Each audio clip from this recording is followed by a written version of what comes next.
എതിർവശത്തുള്ളൊരു കടയുടെ ഷട്ടറാണ്. ഇതൊന്ന് സൂം ചെയ്ത് കാണിച്ചാൽ ഇതിൻ്റെ ദ്വാരങ്ങൾ വീണതിരിക്കുന്നത് കാണാം. മുഴുവനായി ഇതിൻ്റെ ആഘാതം അത്ര വലുതായിരുന്നു. ഉറിയിൽ ഒരാൾ മരിച്ചു, 20ഓളം പേർക്ക് പരിക്കേറ്റു എന്നുള്ളതാണ് നമ്മൾ മനസ്സിലാക്കുന്നത്. അതിൽ സിലിണ്ടറുകൾ ഇരിക്കുന്നു, ആ ഭാഗത്തുനിന്ന് മാറാം. അങ്ങനെ അത്രയും ആഘാതത്തിലായിരുന്നു ഇതിൻ്റെ ഈ ആക്രമണം എന്നുള്ളതാണ്, അവരുടെ ഷെല്ലാക്രമണം എന്നതാണ് നമ്മൾ ഇവിടെ നിന്ന് നേരിട്ട് റിപ്പോർട്ട് ചെയ്യുന്നത്.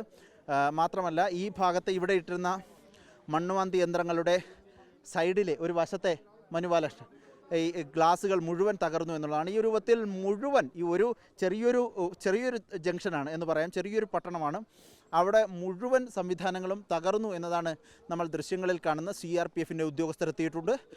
നമ്മൾ ഇവിടെ എത്തി. ഒപ്പം ഒരു വശത്തേക്ക് നോക്കിയാൽ ആ കടകളുടെയൊക്കെ ഭാഗങ്ങൾ, ഷീറ്റുകളൊക്കെ തകർന്നിരിക്കുന്നത് കാണാം. CRPF ഉദ്യോഗസ്ഥരും ഒപ്പം ജമ്മു കാശ്മീർ പോലീസിൻ്റെയും ഉദ്യോഗസ്ഥർ ഇവിടെ എത്തിയിട്ടുണ്ട്. അവർ തുടർ പരിശോധനകൾ നടത്തി വരികയാണ്. വലിയ പരിശോധനകൾ ഇതിനെ തുടർന്ന് ഇപ്പോൾ നടക്കുന്നു.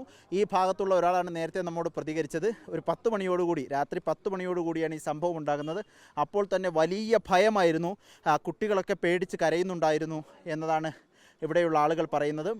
വലിയ ഭയം, പിന്നെ എങ്ങനെയെങ്കിലുമൊക്കെ രക്ഷപ്പെടുക എന്നുള്ളതാണ്. പലരും ഇവിടെയുള്ള കുഞ്ഞുങ്ങളെയും സ്ത്രീകളെയുമൊക്കെ വീടുകളിലേക്ക്, സ്വന്തം വീടുകളിൽ നിന്ന് മാറ്റി അടുത്തുള്ള ബാരാമുള്ളയിലേക്കും ശ്രീനഗറിലേക്കുമൊക്കെ മാറ്റിയിട്ടുണ്ട് എന്നതാണ് നമ്മൾ മനസ്സിലാക്കുന്നത്.